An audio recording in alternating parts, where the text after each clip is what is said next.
Bienvenidos y bienvenidas a este ciclo de charlas de la Secretaría de Políticas Universitarias. Hoy tenemos para presentarles a dos expositores que van a acercarnos dos temáticas en dos charlas diferentes. Tenemos a Mariano Jäger y a Néstor Lucatelli. Hola.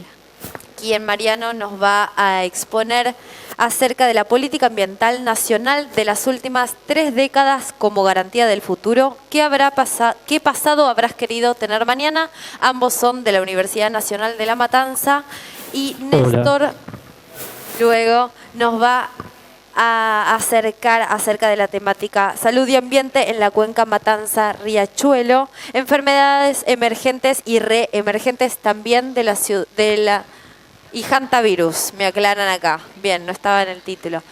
Ambos de la Universidad Nacional de La Matanza. Esperamos que disfruten las charlas. Cuando quieran, comienza Mariano a exponer. Mariano, te interrumpo un chiquitín. Bueno, ¿ustedes saben dónde están en este momento? ¿En qué están? Las personas que recién entraron, muy bien, en la Secretaría de Políticas Universitarias. ¿Y qué será la SPU, la Secretaría de Políticas Universitarias? Es la entidad que se encarga, que trabaja en la formulación de políticas universitarias para garantizar una educación superior de excelencia. Entonces, como Sofía presentó a los dos expositores, hoy estamos en el libro de Tecnología y Futuro, construyendo el mundo que nos merecemos.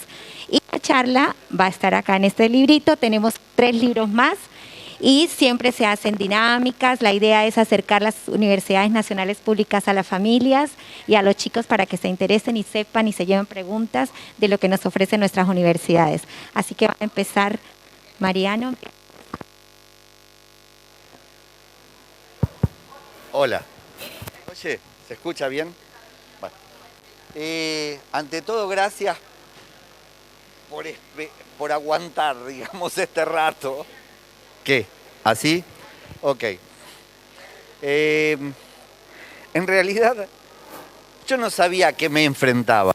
Me dijeron de venir a hablar, me dijeron que alguien del equipo viniera a hablar y no sabíamos si iban a venir chicos a los que contarles cosas, gente que se dedica a esto, investigadores, no sabíamos. Entonces, la verdad es que preparé varias presentaciones alternativas que venían. Esta tiene 4 décadas en vez de 3, como se anunció. Y en vez de presentar estudios de caso y todas cosas llenas de ecuaciones, y cuando me pidieron esta presentación, dije algo de divulgación. No es nuestro tema de investigación es una línea que estoy tratando de abrir en el instituto. Yo dirijo un instituto de investigación en la universidad que hasta un poco antes de la pandemia tenía una maestría asociada que también dirigía yo. Néstor es egresado de la maestría, aunque ya estaba grande cuando entró. Hay muchos chicos, o sea que yo los convido. Ahora vamos a reabrir una especialización en agroecología, ¿sí? Con el INTA. Y bueno, nada, los invito a que vengan a estudiar, digamos, está bueno. Hay muchos temas de investigación, el instituto tiene un montón de investigadores y temas de investigación distintas y muy tipos de muchas profesiones muy distintas y formaciones muy distintas, lo cual le enriquece la historia de esto, ¿no? Pero en función de esto, yo dije, vamos a repasar, y se me ocurrió esto, ¿qué pasado habrás querido tener mañana? Y eso me comprometió a buscar para atrás, porque una línea de investigación que a mí me gustaría... Yo hago valoración económica de recursos naturales y biodiversidad. O sea, este es mi tema de investigación. Pero surge después de trabajar, qué sé yo, no sé, desde los 18 años que empecé en el INTA ad honorem, y que pasé por Naciones Unidas, por la OEA, organismos internacionales como staff member, ¿sí? Muchos años y de estudiar en el exterior, 15 años estuve en el exterior, digo, no avanzamos un pomo, o sea, y vamos perdiendo por goleada. Entonces digo, bueno, ¿y qué pasó acá? porque yo me perdí una gran parte de la película. ¿Y se acabó esto? No. La cuestión es que empecé a repasar. ¿Qué hicieron? Porque yo llegué de vuelta después de mi maestría, mi doctorado, después de, qué sé yo, de trabajar en los organismos internacionales afuera y después engancharme acá, volví a la academia. ¿Y a dónde estamos? Mi problema es a dónde estamos. Porque ahora todo el mundo habla de ambiente y todos los diarios y que el cambio climático y esto, lo otro, y nos lo hacen ver en forma de tragedia que realmente lo es, ¿sí? Hay un problema de la no comprensión en el tiempo del problema, de cómo venía evolucionando el problema. Entonces, por ejemplo, cuento, parezco el gallego este de polémica en el bar hace mucho tiempo, antes de hablar, que sería decir unas palabras, bueno, es esto lo que estoy haciendo. Había un punto donde hicimos en una ONG, yo siempre trabajé también en ONGs, ¿sí? En organismos no gubernamentales. De hecho, fui coordinador del Comité Argentino de la Unión Mundial para la Naturaleza, que es una federación de ONGs y organismos del Estado. Fui director de Fundación Vida Silvestre también. Entonces, creo que fue por el 97, una cosa así, que yo vine de vacaciones, vivía en Roma en ese momento, y armamos una charla en Córdoba con los economistas duros de Cavallo, digamos, del equipo de Cavallo, para tratar de entender, a ver, dónde estaba la interfase que nos comunicaba en este lenguaje que no podíamos perforar ni ellos hacia nosotros ni nosotros hacia ellos. Hicimos una mesa de discusión teórica, digamos. Estábamos en planetas tan diferentes, pero tan diferentes, empiezo por un punto, sobre la monetización del ambiente, ¿sí? O sea, la traducción de valores a precios para ellos era totalmente posible y para nosotros, algunas sí, otras no. Mirá, hay esto, hay lo otro, se puede valorar esto, esto tiene, esto no tiene, pero la biodiversidad como soporte de la vida no lo podés traducir en pesos, porque si me muero me importa un bledo. Entonces discutíamos sobre el problema de los tipos usan la tasa de descuento, el valor presente neto, todas esas unidades, digamos, económicas tradicionales para medir las cosas, y no llegábamos a conclusión. Entonces hoy, con el diario del lunes, ¿qué pasado habrás querido tener? ¿Sí? Y no este que tuvimos, básicamente, y esta charla tiene que ver con demostrar que este que tuvimos fue una cagada, dicho fácil. Entonces vamos a la primera cosa. Yo tengo que hacerlo. Entonces, el objetivo de la presentación, ¿cuál es? Analizar la dinámica del proceso de formulación e implementación de la política ambiental argentina entre 1972 y la actualidad. ¿Por qué elijo 1972? No es ideológico particular, no lo miren como que yo voy a empezar a citar una cosa de Perón, sino porque es cierto que en el 72 sucede algo que da un disparador, y es el discurso de Perón que da movida inicial a muchas cosas de las que vamos a ver. La política ambiental de toda voy a leer, digamos, estas cositas, o léanlas ustedes, que son notas previas. Una política ambiental de curso errático, ¿sí? Influenciada por el cambio en el modelo de Estado capitalista y el paradigma ambiental, decisiones del Estado en materia de política ambiental y conservación de recursos naturales influenciadas por el sector privado, ¿sí? Débiles estructuras para implementar la política. Uno va a los municipios, ¿sí? Ya no digo quieren les cuento de las provincias. Primero va a al Ministerio de Ambiente de Nación y es una lágrima. Son todos amigos los técnicos. Conozco al 80% de haber laburado ahí, de dirigir proyectos con ellos, de haber sido alumnos nuestros, de haber sido alumno de gente que trabaja ahí. Y la verdad es desahuciante, porque para viajar a La Rioja, un tipo que lo llaman porque hay 3 pumas que no sé qué pomo, tiene que estar 4 semanas tramitando los viáticos. No sirve, no sirve, no sirve. No sirve para nada. O los sueldos son una peste. La verdad que los sueldos son una peste, ¿sí? Un técnico categoría C gana 45 a 50 lucas. Es un biólogo con 10 años de experiencia. 60, ¿sí?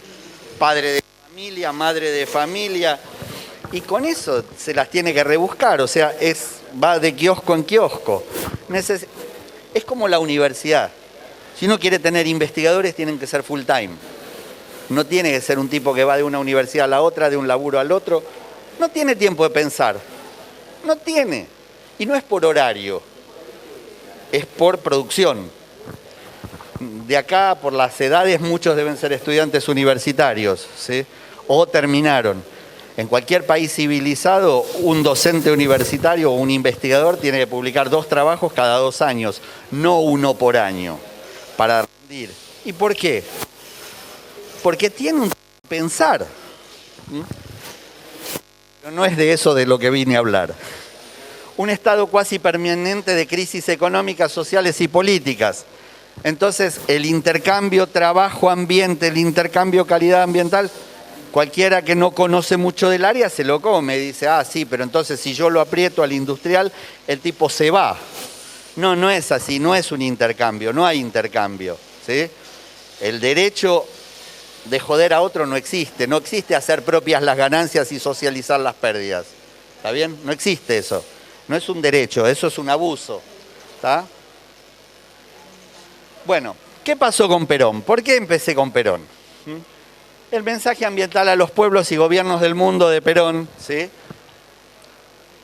Es el 21 del 2 del 72.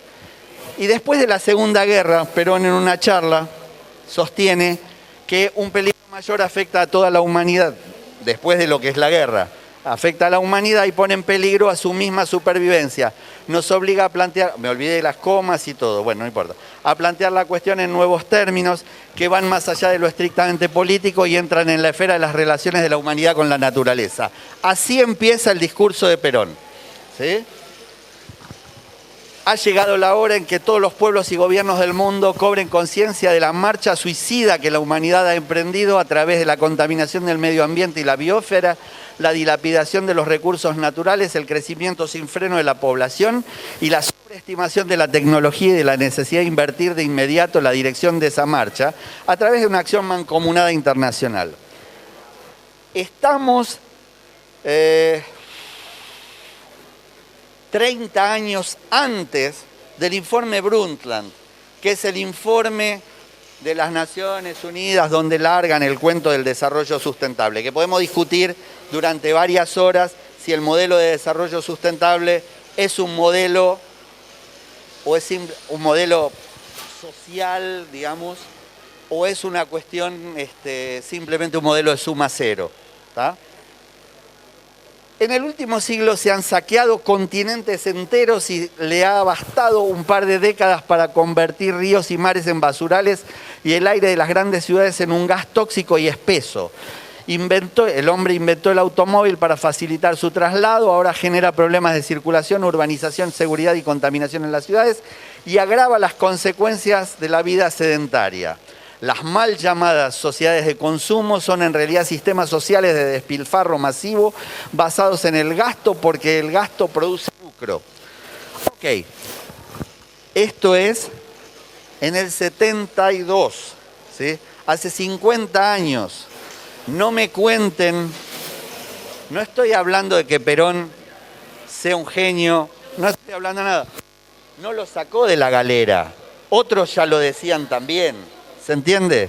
No es una cuestión de último momento. Y por eso tomé este punto como inicio, porque en la Argentina este ñato, les guste o no, decía esto.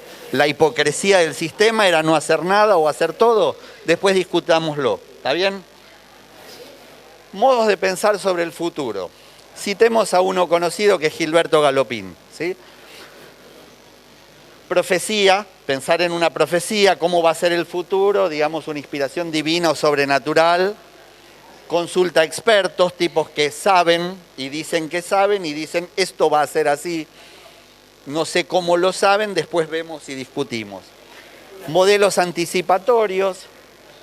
¿Saben lo que es un modelo? Todos son capaces de definir acá lo que es un modelo, porque todos hablan de modelo económico, modelo. ¿Qué es un modelo? Levante la mano. Saque una hoja a prueba, ¿no? ¿Qué? No, un modelo es una simplificación de la realidad, donde vos tomás las variables más importantes y decís cómo impacta una sobre la otra. El mecanismo de relojería simplificado, eso es un modelo. Cuando hablas de modelo haces eso. Las proyecciones pueden ser econométricas, estadísticas, como les guste, digamos que la herramienta que usen. Escenarios, el modelo de escenarios, ¿sí? Es decir, vamos a ver una parte, voy a describir una cosa de escenarios y un elemento teóricamente nuevo que se llama evaluación ambiental estratégica, ¿sí? Que existe ya hace unos cuantos años, los españoles son los capos de esto, y les cuento que nosotros, universidad, el instituto, estamos por hacer la primera hay en la Argentina, pero más grande, sobre todo la Cuenca del Plata, ¿sí? Estamos hablando con el Ministerio de Transporte, ya tenemos contratos, ya está todo. Son trabajos titánicos, pero hay que hacerlos para saber qué va a pasar o qué queremos hacer que pase. Escenarios. Los escenarios son el futuro, son intentos de percibir futuros en el presente, ¿sí? ¿Se entiende? Esto es una definición clásica de escenario. Bueno, deben ser sistemáticos, dinámicos, dirigidos, una visión de largo plazo, tener una perspectiva anticipatoria, porque no... Por eso les expliqué lo de modelo, porque vamos a ver, no todo podemos predecirlo, pero podemos simplificar y decir lo más importante, sí. Tienen que ser estratégicos. Un posible curso de eventos conduciendo a un estado o imagen del mundo. ¿Qué quiere decir? Yo tengo que tener una imagen dinámica de lo que va a pasar. Esto va a pasar, va a ser así, va a ser asá. Son una secuencia hipotética de eventos construidos con el fin de enfocar la atención en procesos causales y puntos de decisión. Bueno, sigo con esto porque a corto plazo los escenarios... A ver, hay veces que yo no puedo modificar muchas cosas y hay veces que sí. No es como en contabilidad cuando uno planifica, ¿sí? ¿Se acuerdan? Muchos deben haber visto la planificación central. Solo los países socialistas y comunistas tienen planificación central. Mentira, hay que planificar las cosas, ¿sí? Hay que planificar. Y una de las formas de planificar es a corto, mediano o largo plazo. La diferencia es que en el largo plazo yo tengo que poder modificar todas las estructuras, todo. Y en el corto plazo y hay cosas que son parámetros, no las puedo modificar. Entonces, al no poder modificar todo, uno tiene que ser estratega de corto, mediano, largo plazo. ¿Qué es importante, qué no es importante? Pero bueno, contienen puntos de vista de los autores, no son neutros. Ninguna proyección que uno haga es neutra, ¿sí? Tiene mis valores, tiene todo lo que yo pienso, tiene que incorporar los patrones históricos, como digo ahí, tiene que los patrones de la condición actual, del conocimiento, pero son mirados con mi cabeza, ¿sí? Y leídos por mí, no son... A ver, para mí River jugó mejor que Boca el otro día, yo soy de River, ¿sí? Y bueno, lo miro distinto a lo que lo va a mirar uno de Boca, ¿se entiende? Bueno, no importan las partes. Bueno, Argentina, ahora empezamos a acelerar la cuestión. Argentina firmó todos los convenios internacionales que tengan que ver con ambiente, la Convención de Lucha contra la Desertificación, Cambio Climático, no sé, el Convenio de Biodiversidad, acceso a la información pública, acceso a la información ambiental irrestricta. Ustedes saben que hay muchísima información. Nosotros, acá el doctor Lucatelli, junto con otro equipo, terminamos un trabajo sobre la cuenca Matanza-Riachuelo, de indicadores de calidad ambiental en la cuenca Matanza-Riachuelo durante la pandemia, para mantener el fueguito prendido, porque hacíamos un pomo. Nos pusimos a hacer un trabajo de investigación grupal, ¿sí? Uno tenía un área. Pum, pum, pum. La cantidad de información que hay y a la que no accedimos ni por internet, ni por cartas, ni esto, ni lo otro, nos demuestra una vez más que no se avanza. Firmamos el convenio de Escazú, firmamos esto, firmamos lo otro.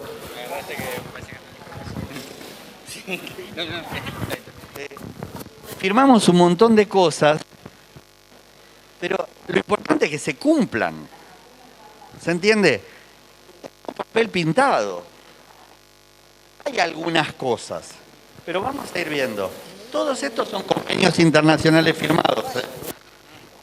Y estamos... que vos suscribís al convenio y lo que dice que vas a hacer, teóricamente lo deberías hacer. Sí, pero, a ver, una de las características fundamentales de las cuestiones ambientales es que no hay frontera política. La frontera es natural. Vos decís, no voy a... Otro trabajo que hicimos hace unos años, con el tema de los agroquímicos, empezamos a ver la nube de dispersión de los agroquímicos y ver si podíamos decir cuánto volaba en distintas regiones, digamos, la microgota, que el avioncito que tira, ¿eh?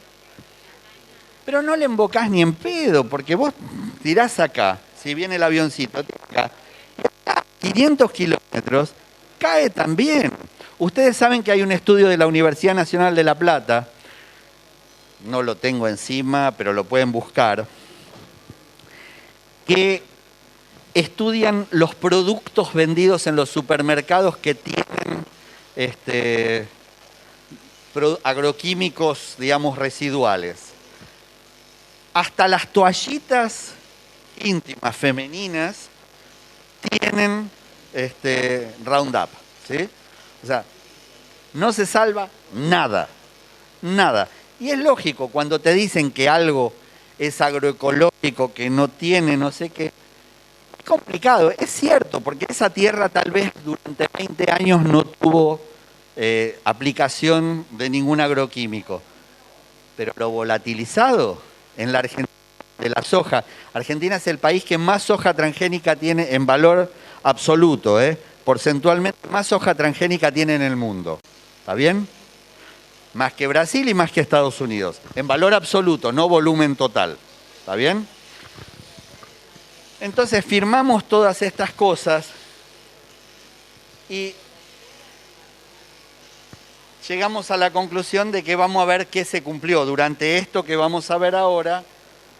La construcción de las políticas públicas implica, como siempre, esto es un clásico, identificar y definir el problema, formular alternativas de solución, adopción de una alternativa, implantación de la alternativa seleccionada, evaluación de los resultados, pero tiene que estar en la agenda de gobierno hacer las cosas. Sácatelo porque no entiendo un pomo.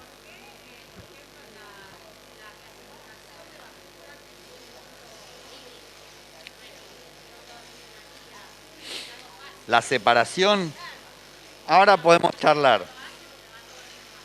Me saca más del tema que lo que yo solo salgo, pero no importa. Hay un problema de educación. Y esto, más allá de muchos países del mundo, en Argentina, podemos decir, es muy difícil. Las políticas públicas, para no irme tanto, tienen un ciclo, ¿sí? El ciclo donde vos definís la política, la das a conocer, la implantás, le das curso, y después hay un periodo donde tarda en madurar la política para rendir. Y acá el impulso es, hoy hago esto, mañana hago lo otro. No hay publicidad permanente, cotización. La gente, vos le preguntás y te dice, si va todo a parar al SEAMSE todo junto. ¿sí? No es tan así. Es un poco así y no es tan así. Cooperativas de recicladores, esto, lo otro, pero sin embargo en la ciudad de Buenos Aires, durante la intendencia, el gobierno de Macri, ¿sí? No, fue Larreta fue. Larreta puso esos que no se los terminan rompiendo, ¿sí? Porque el eufemismo recuperadores urbanos, ¿sí? No pueden abrirlo, entonces lo rico de la basura, que es parte del negocio de la recolección de la basura, no se lo ligaban. Entonces, porque se lo sacaban los recuperadores urbanos. Entonces pusieron los tachos cerrados, que no pudieran sacar las cosas. ¿Está bien? Acuérdense que las municipalidades gastan en promedio el 20% de su presupuesto total en el tratamiento de residuos, ¿eh? La recolección y tratamiento de residuos. No es poca guita. El 20% del presupuesto total. En la década del 90, retomo un poco mi charla, perdónenme, pero en la década del 90 la CEPAL incorpora, ¿saben qué es la CEPAL? La Comisión Económica para América Latina. Retoma el tema de gestión, incorpora el término gestión ambiental del Estado, ¿sí? Y eso quiere decir el conjunto de acciones normativas, administrativas, operativas, impulsadas para lograr el desarrollo, un desarrollo con sustentabilidad ambiental. Otro eufemismo, esto del desarrollo sustentable. Podemos discutirlo, porque ustedes compran, desarrollo sustentable es desarrollo, y eso es bueno. Desarrollo sustentable no es nada. Desarrollo sustentable es un modelo, como dije, de suma cero. ¿Cómo se componen, ¿sí?, las esferas de la riqueza económica, la cuestión social y naturaleza? No me gusta llamarlo capital natural, como algunos. Es relativa. Entonces surge un tipo que se llama Víctor, con K, K-T-O-R, B corta I-K-T-O-R, creo que fue en el 95, y dice, ojo, según cómo yo reparta o acepte el intercambio entre naturaleza, capital, ¿sí?, económico y capital, lo dije recién, bueno, entre social y, digamos, cultural, según cómo distribuya, ¿sí?, es el tipo de desarrollo sustentable con el que yo estoy de acuerdo. Nadie discute la propiedad de los medios de producción ni de los recursos naturales desde el modelo de desarrollo sustentable. Nada. Es suma cero. Al final del periodo me tiene que dar lo mismo. Si me dan las tres cosas que sumo el mismo número, es que estoy bien. Si me da más, es que gané. Si me da menos, es que perdí. Pero no me dice nada de la composición relativa. ¿Cuánta naturaleza perdí por desarrollar la industria tal o por hacer esto? Nadie me dice eso. No está en discusión. No pone en discusión el modelo social. No hay una cuestión ideológica en el medio distinta a la que impera en el momento. Y cada uno le pone lo que quiere, porque la señorita acá me dice, desarrollo sustentable es que no haya pobres. ¿Y quién dijo? ¿Quién me contó eso? María Julia Alzogaray me lo contó, no le importaba un bledo. ¿Sí? ¿Me lo contó quién? ¿Me lo contó, no sé, me lo contó Alberto Fernández? No sé, tienen posiciones todos distintos, cada uno piensa lo mismo, inventa lo suyo y dice es sustentable. ¿Por qué? Porque suma cero. No quiere decir nada con respecto a la justicia social, señores. Es otra discusión. Vamos abriendo temas. Bueno, la gestión ambiental del Estado implica detectar los principales problemas ambientales y fijar las prioridades de acción de acuerdo a la Estrategia General del Desarrollo Nacional. Uno tiene un proyecto y de ahí dice, ok, esto acompaña. Como es transversal a todo el ambiente, yo tengo que considerarlo en las distintas áreas. Política ambiental en el gobierno de Perón, ¿sí? Hay un contexto mundial, por eso le dije, el discurso de Perón no es que lo inventó y de repente salió. En el 45 Perón no hablaba de esto, ¿está bien? Pero en el 70 sí. ¿Por qué? Porque ya la política era expresa, el mundo, se había producido la conferencia de Estocolmo en el 72, que daba ya curso a todas estas cosas. Ya se empezaba a hablar. Fue explícita la política de Perón. No fue que no tomó cartas en el asunto. Arranca lo orgánico desde cero. No había gestión ambiental del Estado. Entonces crea, ¿sí?, la Secretaría, entonces, lo que hoy es el Ministerio de Ambiente y Desarrollo Sustentable, que va cambiando de nombres y qué sé yo, como Secretaría de Recursos Naturales y Ambiente Humano. Nombra por primera vez a la secretaria, la primera secretaria de Estado, que es Yolanda Ortiz. Ahora hay una ley que es la ley Yolanda, no me acuerdo el número, la verdad que no me acuerdo el número, por el cual los organismos del Estado, en honor a ella se le dice o llama ley Yolanda, qué sé yo, se murió hace 2 o 3 años, no me acuerdo, la mujer esta, la conocía bastante, la vi varias veces, ya bastante, por la cual el poder legislativo y el poder judicial tienen que ser capacitados en temas de... Micaela, ¿sí?, tiene que ser capacitado en esto. No voy a ser fino, como lo diré, no es muy piola porque son 16 horas de capacitación. Con eso sembramos la semillita, pero mucho no vamos a hacer, ¿sí? Esas son obligatorias y hay módulos en los que hay que capacitar, bueno. Antes del 73, otros entes atendían directa o indirectamente problemas hoy considerados ambientales, ¿sí? Se creó una política y los órganos para implementarla.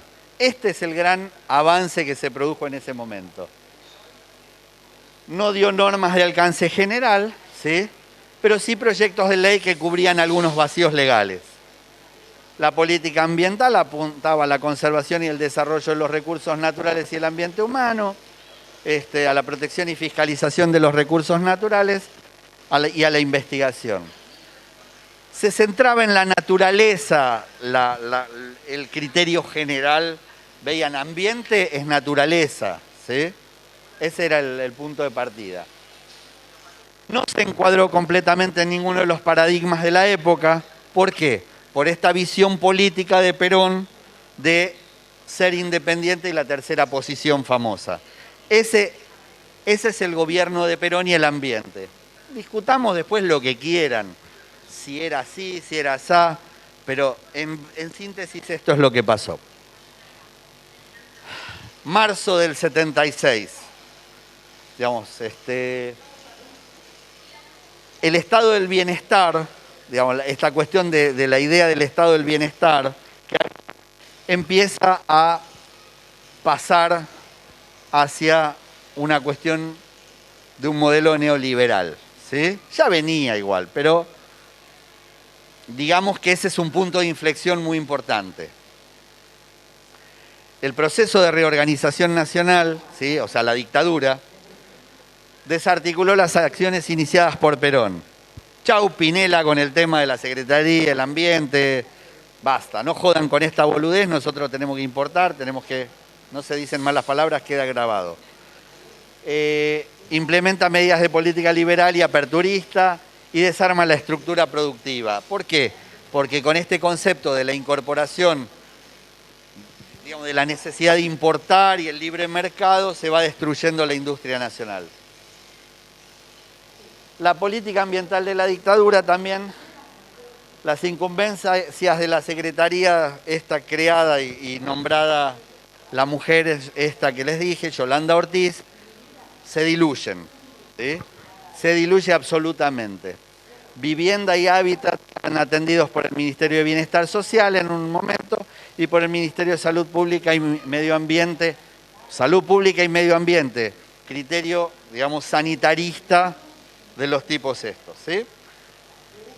Distintos organismos se dedicaron a la preservación o conservación de los recursos naturales, dado que la única visión que tenían era ambiente y ambiente era naturaleza, como les dije. De hecho, como les conté, yo fui director de Fundación Vida Silvestre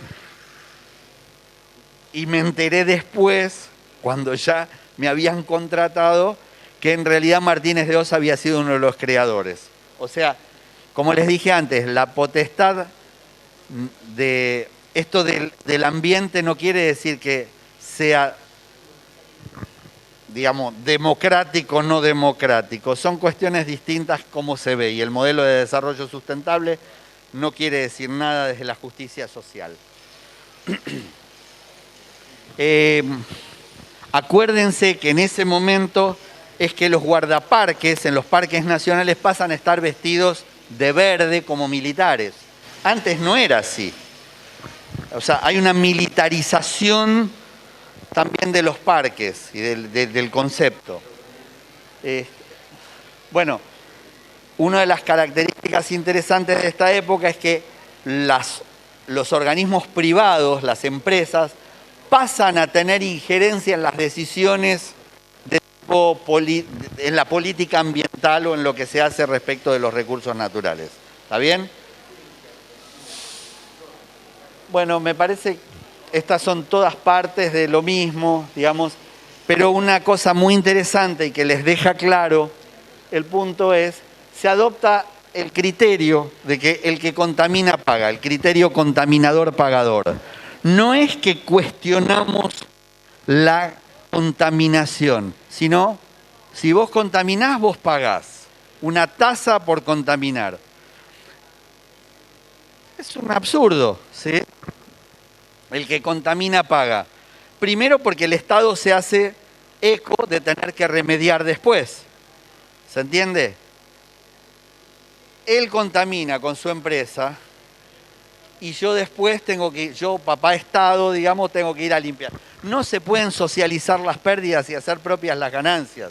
¿Está bien? Que era esto lo que me estaban diciendo. Muchachos, contaminen todo lo que quieran, pero paguen. O sea, involucionó en la concepción, respecto de la concepción previa que estuvimos diciendo del 73. Solamente tenía que ver con una concepción de la conservación de los recursos naturales. Llega el gobierno de Alfonsín, ¿sí? Cuando llega el gobierno de Alfonsín, 1983, ¿sí? 10 de diciembre del 83. ¿Qué es lo que pasa? Está todo centrado en la recuperación de las instituciones democráticas y la fuerza, digamos, de las cuestiones viene por la restauración de los derechos humanos, el enjuiciamiento a los militares y la recuperación de la democracia, como les decía. Hay dos momentos respecto del ambiente.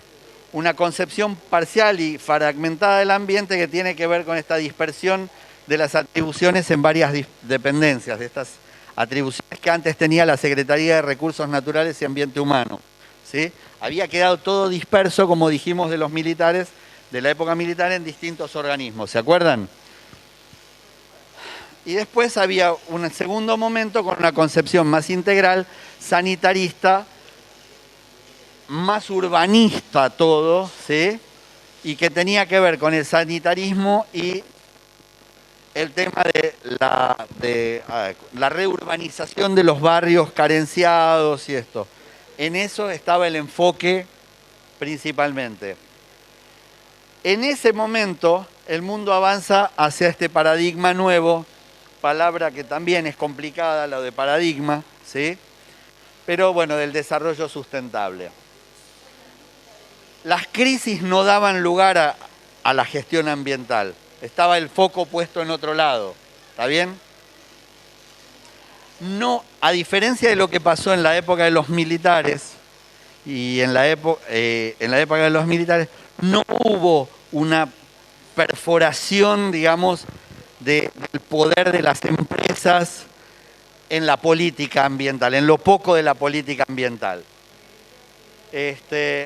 Muy posiblemente el giro que se produce en el 87 tiene que ver con este informe Brundtland que, como les dije antes, bueno, esta señora Brundtland condujo un equipo de trabajo que pone sobre el tapete y da a conocer el concepto de desarrollo sustentable. Se crea la Subsecretaría de Política Ambiental dentro de la Secretaría de Estado General de la Presidencia y se conforma la Comisión Nacional de Política Ambiental. Se crearon estructuras intermedias, ¿sí? En los distintos organismos públicos pasa a haber algo que tiene que ver con ambiente, en algunos municipios también. En la época de Menem, ¿qué es lo que pasa? Las políticas ambientales de los gobiernos de Menem, las políticas se hicieron entre la transición democrática y la instalación del modelo neoliberal. Empieza, ¿sí?, esto de la consolidación democrática que estábamos hablando con Alfonsín, empieza a ser permeado definitivamente por el modelo neoliberal. ¿Está bien? Desde el 91 se adopta una política que se dice integradora y guiada por el objetivo del desarrollo sustentable. La Comisión Nacional de Política Ambiental pasa al Ministerio de Salud y Acción Social y solo asesora. El organismo responsable de las acciones ambientales es la Dirección de Calidad Ambiental del Ministerio de Salud. ¿Está bien? Aquí viene nuestra estrella, quien no la conoce, María Julia Alzogaray, ¿sí?, que vamos a ver cómo juega, cómo tercia en esto. Desjerarquizó y trató en forma sectorial y fragmentada lo ambiental, reducidas incumbencias ambientales se ceñían al área de salud y acción social. Entonces, en 1991, vieron que hablamos del informe Brundtland, ¿sí?, con una visión muy discutible o no, se crea la Secretaría de Recursos Naturales y Ambiente Humano bajo la órbita de la Presidencia, ¿sí? Retoma la Secretaría de Recursos Naturales y Ambiente Humano de Perón, ¿está bien? Sería como, se adopta el desarrollo sustentable como idea y esto que discutimos sobre el desarrollo sustentable, que se adapta a la ideología neoliberal, a la ideología, pongámosle, no sé, no me gusta el término progresista a mí, porque la verdad que no me gusta, no dice nada tampoco, y a la reacción tampoco. Todos, desde un nazi fascista hasta un trotskista, puede decir que habla de desarrollo sustentable. Y no miente, depende cómo jueguen esas esferitas que les decía antes, la parte económica, la parte de los recursos naturales, y la cuestión social. No inventan el agua caliente, toman la agenda ambiental de los organismos internacionales. ¿Y qué sucede? La política ambiental gira en torno a esa secretaría. La verdad es que María Julia Alzogaray, podemos decir lo que quieran, pero que era inteligente, ¿sí? La tipa le dan una cartera y la lleva para adelante. ¿Pero cómo la lleva para adelante? De una forma que en la Argentina sigue siendo igual. Gobierna por la plata que consigue de los créditos internacionales, los proyectos y los organismos internacionales. Se consigue el PRODIA, programa, no me acuerdo cuánto, que le llenó de guita a la secretaría esa durante todo su gobierno. Yo mismo fui consultor del PRODIA. Yo vivía en Italia y fui consultor del PRODIA, ¿sí? Trabajaba para la FAO, para la Organización de las Naciones Unidas para la Agricultura y la Alimentación, y los tipos me contrataban desde acá, allá, para hacer algo, ¿sí? Entonces, esta mujer, que fue la que dijo la famosa frase, los X días en los cuales vamos a arreglar la cuenca Matanza-Riachuelo y que se van a poder bañar, todavía no pasó. Entonces, sí, la Secretaría de Recursos Naturales y Desarrollo Sustentable define todos los lineamientos de política ambiental del país, ¿sí? Y como van a ver, se crea el COFEMA, el Consejo Federal de Medio Ambiente, donde todas las provincias están representadas, tienen un representante, y se debate la política, ¿sí? Ahora, se debate relativamente. La política es fijada centralmente y ahí les comunican a los representantes, depende de la adscripción política de cada uno y la empatía que tuvieran, si le pasaban plata o no, si le daban el proyecto o no, o lo que sea. Por los principios de Río, de Río de Janeiro 92, se declara importante la participación de la sociedad civil, ¿sí?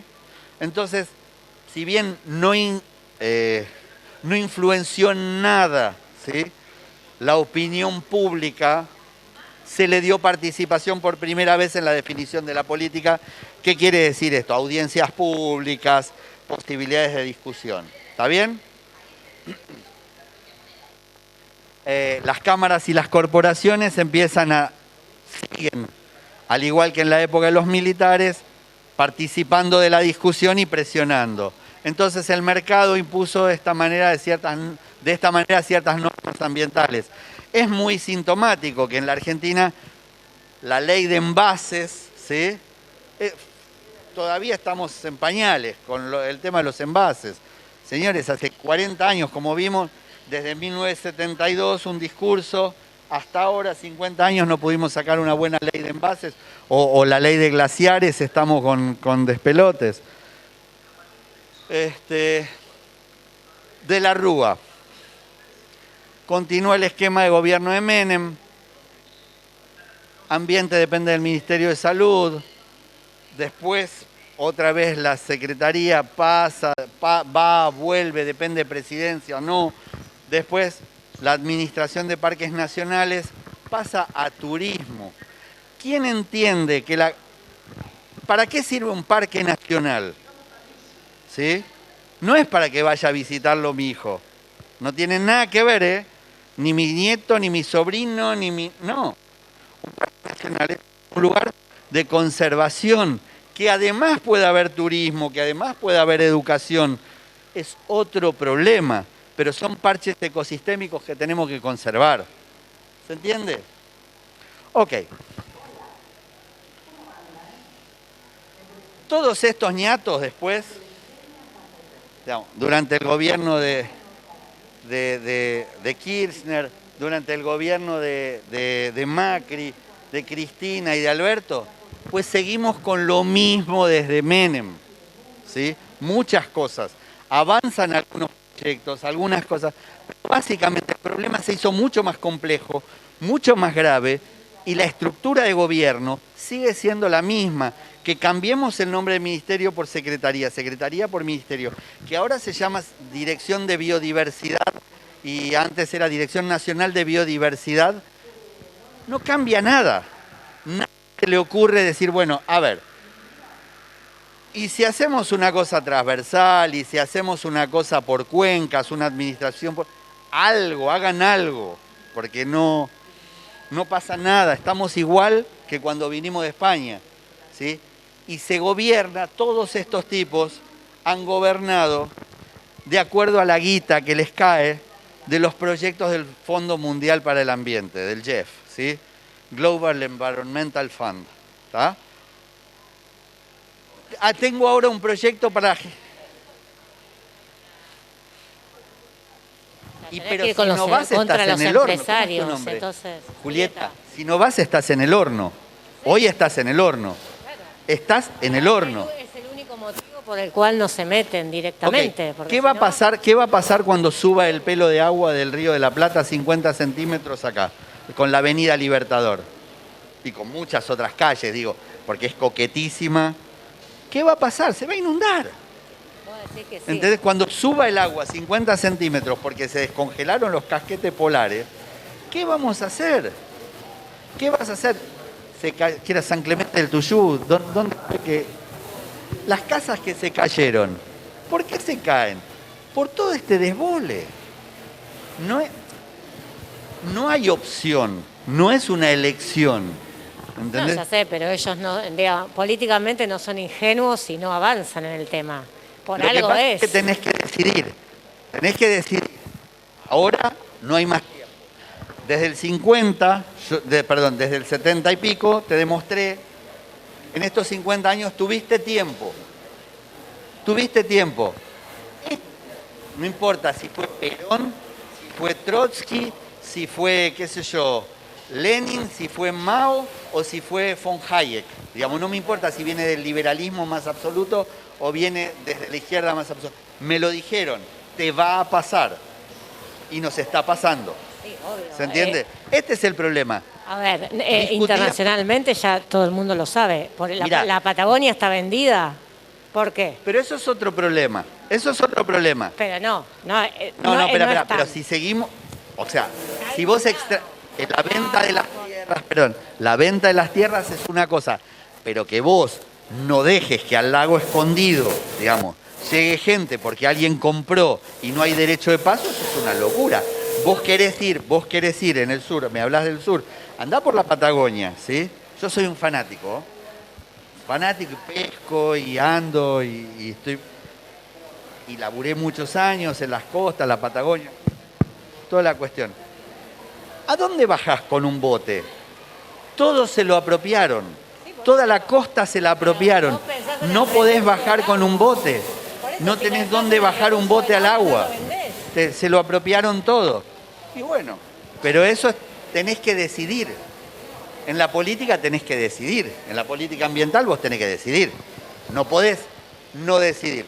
No puede ser que hay unos ñatos que, qué sé yo. Mira, te cuento un cuento que me pasó. Espera, te cuento un cuento que me pasó claramente. Los instrumentos de gestión ambiental, ¿sí?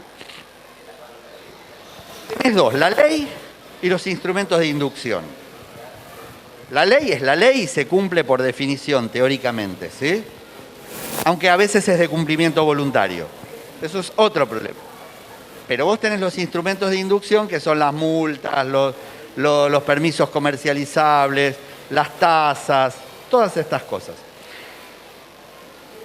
Cuentan, ¿sí?, que cuando la señora Fortabat quiso hacer su casa en Villa Langostura, ¿sí?, había un bosquecito chiquitito de arrayanes, ¿sí?, en donde ella quería poner su casa mirando a la isla Victoria.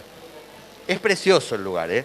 El lugar es, me mato y no lo tengo. ¿Está bien? Vinieron los de Parques y le advirtieron, no puede poner la casa ahí porque están los arrayanes. No se pueden cortar arrayanes. ¿Cuál es la multa?, preguntó la vieja. Le dijeron 5.000 pesos. Tiren, no jodan más, tírenlo y paguen 4 multas. ¿Sí?